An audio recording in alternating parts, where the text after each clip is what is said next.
Humanga ang mga manonood sa Disney Broadway musical version ng mga kabataang Pinoy at Italiano sa Roma. May report si Jocelyn Ruiz.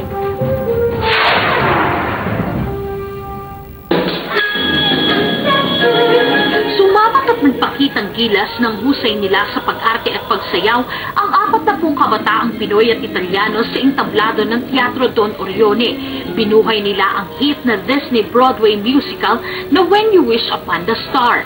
Ginampanan nila ang papel ng mga sikat na Disney at cartoon characters tulad ni Pinocchio, Aladdin, The Little Mermaid at iba pa. Pinatunayan nito na kayang magsama-sama at magbahagi ng kanilang mga talento ang mga kabataang Pilipino at Italiano para sa iisang hangarin.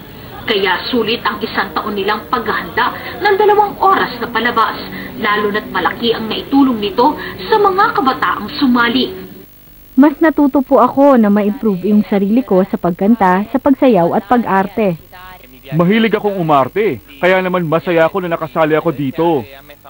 Hindi nila binigo ang mga manonood na napahanga sa ganda ng palabas at galing ng performances. Very, very well done. Mapapanatili doon yung tinatawag na integrasyon o integrasyon sa salitang Italiano na ang Italiano at Pilipino ay iisa at magkakasama. Sana ipagpatuloy niyo po ito ulit upang makatulong kayo ng mas sa maraming kabataan na dito na lumaki sa Italia. Nagawa nilang pagtahita-ihiin yung mga fairy tale story natin.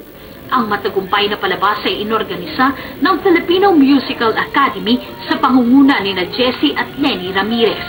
Para sa Balitang Europe, Jocelyn Ruiz Rojas, Rome, Italy.